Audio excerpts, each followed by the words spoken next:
OCO, Halito. What up, everybody? All right, this is called My Journey Part 2. I had did a Part 1 once before. I'm going to do a remix, a retake on that because something led me to make this video today. I'll just bring you up to speed real quick. I got 16 minutes. 1 plus 6, 7. All right. All right. Growing up, I always knew from my grandmother, my great grandmother, which is my granny, who I was really close to. I knew from my parents that my family was indigenous, autochthonous, aboriginal, Indian. Okay, I knew that I had Indian in my family. I grew up knowing that. Okay, my daddy, his nickname for me is Sweet Red because of the red hues, which is really the copper hues in my skin tone.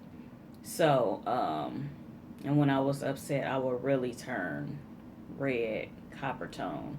So, growing up, I already knew that. Had long black hair, copper color skin.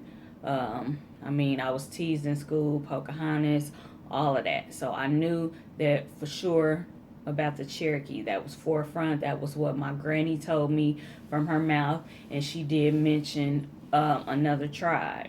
Okay, when I talked to her, now I grew up going to see her. Whenever we went to see my granny, I would sleep with my granny. I would want to be up under my granny. My granny was famous for, just her preserves, her cooking, her medicinals, and her and a great cousin of ours. They did some spiritual things that were unorthodox, like spiritual things which I do today.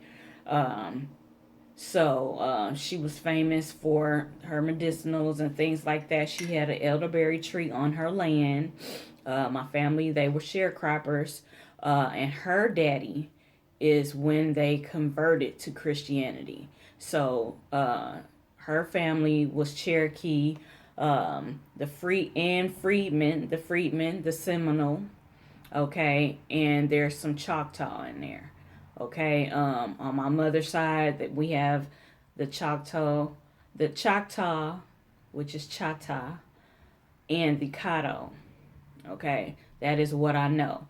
So growing up, I was, raised in a public reservation, which is the projects and the ghettos of America, which are public reservations.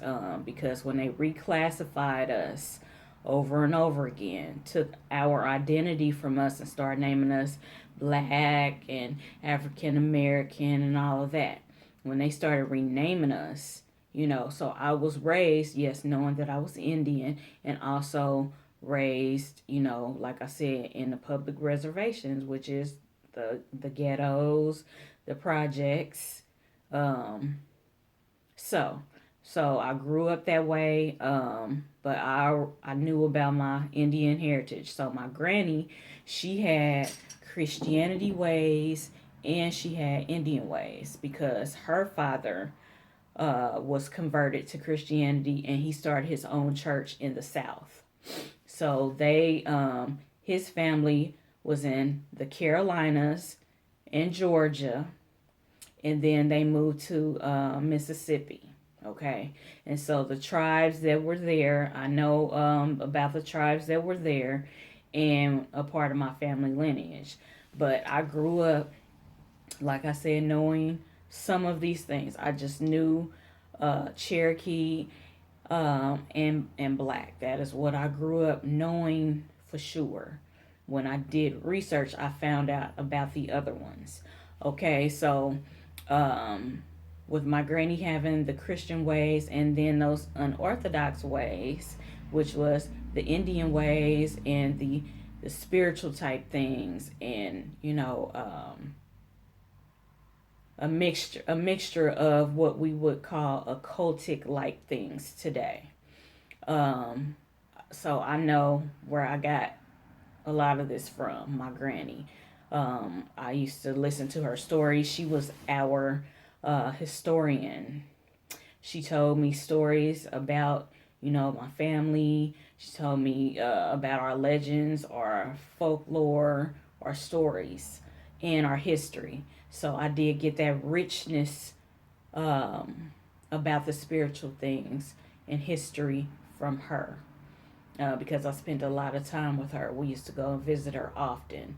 Um, so on my mom's side, they had their own land. They had their own farm. They were farmers. Okay, so the farmers that goes back to the Wild Potato Clan.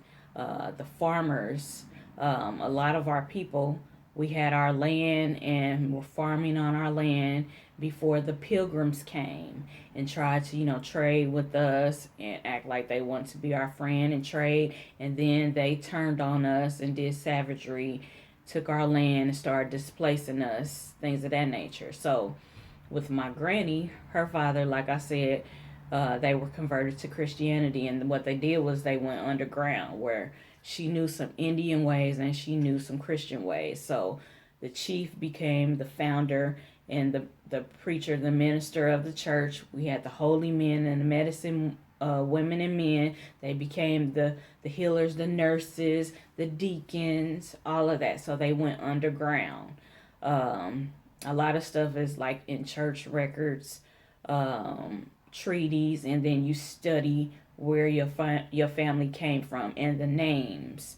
Okay, some of our family that were free persons of colors because anybody that wasn't white was in a Negro, whether they were in whatever Indian tribe they were from, because we were dark skinned. We were darker than the pale man, the pink man. We were darker than them. So anybody that was not them, they were called Negro. So you had free persons of color, you had Negro slaves, prisoners of war, and you had the so-called white people, which the pink, the pale man. So on the reservations and the plantations, it was a pot of gumbo. That's why we speak French, Creole, Spanish. We speak our native tongue. It's all mixed into those languages and in English also. So my family is a rich pot of gumbo. We got that Louisiana, that Caddo, Natchez, um, Caddo, Natchez, and Choctaw from the Louisiana from my mother's side, and then we got that Cherokee, Choctaw, Seminole, and the freedmen from my father's side. Okay, and then you trace those tribes back. They go back to the great ancient Yamasee, and then you go back to the oldest Americans, which are the She people, the Xi, the Olmec. So I found a lot about this along the way. But like I said, I was raised to know some Indian ways and to be a Christian. So I was raised in a church. When I came back from college, I got a career job. I had my daughter. And then in 2001, when my daughter was like 2 or 3, that's when I became a diehard Christian. And I mean, all my life, I knew that I had, certain gifts, things of that nature. And so I was a prophetess in training, meaning, okay, the pastor recognized my gift, and I started going to like meetings with the other clergy of the church, the people that were, prophets and, evangelists, things of that nature. In the meantime, I had my own street ministry where I would go out and pray for people and talk to them, counsel with them. I went to clubs because I used to kick it. I went to a historically black college, and we're also known for kicking it. I went to Grambling State, GSU. I thought you knew. But Um, I went there. I had fun. I kicked it enough for 20 people. So I went outside of clubs, concerts. I traveled to evangelize and speak what I thought was the truth to people and to spew the Bible scriptures to people. And I was a Jesus freak. Okay. And I had a hunger for the truth. And what I did was I said, okay, I'm going all the way with this truth thing. You know, I read the Bible, I compared the Old Testament to the New Testament, and I started coming up with some things. Things weren't adding up. So it had me research the origin of Christianity and where they got it from and where they got it from and where they got it from. And so I compared the Hebrew words to the Greek words, and I became a Hebrew Israelite because in the Bible it said Jesus is coming for the house of Israel. So I'm like, okay, you know, I delve into that for 2 years. My family, because I had left that church where I was a prophetess in training and did my street evangelism. I left that church and I was having church out of my home. We were having Bible study. We was doing Shabbat. We was doing the whole um, holy convocations for a good 2 years. And then I had that incident where Tawodi, the hawk, the falcon, came to visit me. And in ancient tradition, your spirit animal will make itself known to you.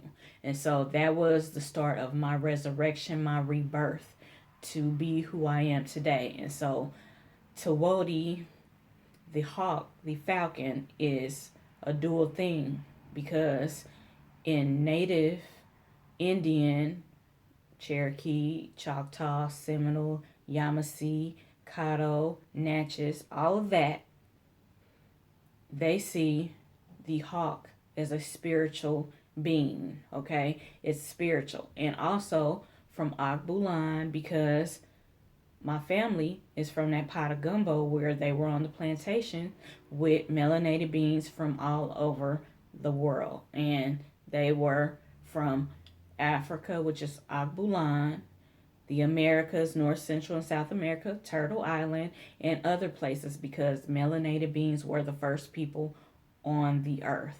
They used to be a part of Pangea, which was the whole earth in one landmass, and they just had waters and mountains and beautiful landscapes. And then catastrophes and disasters happened to separate the land masses, and the puzzle pieces got scattered.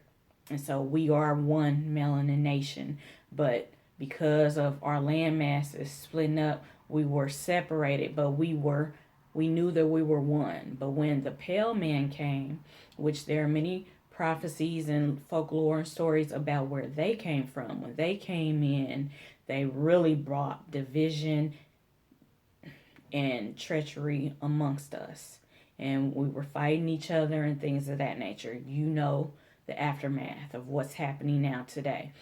So, like I said, I did the Hebrew Israelite thing for a good 1.5, 2 years. Then the hawk came to me, the falcon Tawodi. And so we got that on the native side. And then on the Agbulan side, ancient Kemet, Heru. Heru represents also resurrection, rebirth. Okay, just like Tawodi has sight also, keen sight, things of that nature. So I broke it down. I did a video about hawk medicine or whatever. So this is how I came to be where I am, and I just had a talk with myself and went within, and I'm like, I went so hard for an allegorical fictional character named Jesus Christ and spewing the allegorical stories to people, in which the Bible is a remix of allegorical stories, ancient writings, and then a lot of distortion and lies, because they gave Bibles to our ancestors to enslave them. Okay, it wasn't to help them, it was to make them be slaves and other things. It's a lot of stuff in the Bible about raping and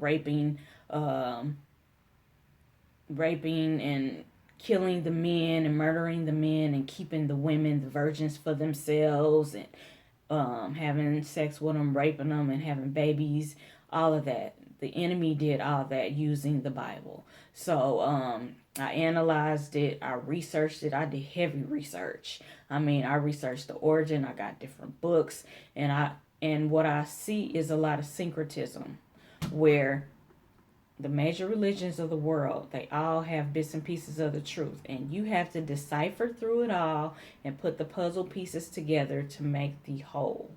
Okay, and so that's what I did. And so I said, if I went that hard for an allegorical character named Jesus, I'm going hard for my bloodline, not for a character that I believed in, but I'm going hard for my bloodline, and my bloodline ancestral traditional ways, which I practice on a daily basis in my home, me and my daughter.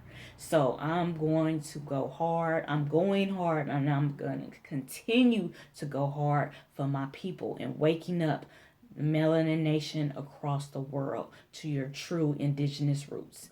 Peace.